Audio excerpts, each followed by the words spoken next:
2.5 லட்சம் போட்டு வாங்குறேன் இந்த பைக்கு, கரெக்டா? ஆமா. 2.5 லட்சம் வந்து ஒரே முட்டா நம்ம போட்டு வாங்க முடியும். இப்போ இது எவ்வளவு போட்டேன்?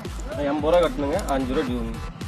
80,000 போட்டு இப்போ அது கட்டியாச்சு, ரைட்டா? இப்போ 80,000 ரூபாய்க்கு மாசம் 5,000 டியூவா?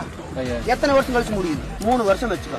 3 வருஷத்துக்கு 2.5 லட்சம் ரூபாய் வட்டியோட 3 லட்சம். சும்மா கொடுக்க மாட்டா பேங்க்கார. அதே 5,000 4 மாசம் சேர்த்து வச்சா 20,000 ஆகி போச்சா? 20,000 ரூபாய்க்கு 1/4 பவுன் நகை வாங்க. ஃபர்ஸ்ட் போட்ட டியூக்கு ஒரு 80,000 ரூபாய்க்கு 1 பவுன் நகை வாங்க. 3 லட்சம் ரூபாய்க்கு நீ 80,000 90,000 நீ வாங்கினாலே 4 பவுன் நகை எடுத்துடலாம். இந்த வண்டி டியூ முடியறக்குள்ள 5 வருஷம் கழிச்சு இந்த பைக் எவ்வளவுக்கு போகும்? 1 லட்சம் ரூபாய்க்கு போகும்.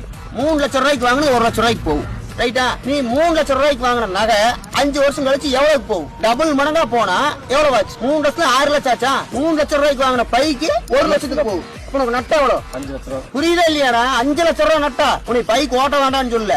50,000 ரூபாய்க்கு ஒரு ஸ்ப்ளெண்டர் ஹீரோ ஹோண்டா வாங்கி ஓட்டு. இளைஞர்கள் வந்து சம்பாதிக்கிறீங்க இல்லைன்னு சொல்லல, திறமையெல்லாம் இருக்குது, சேமிப்பு கம்மியா இருக்குது.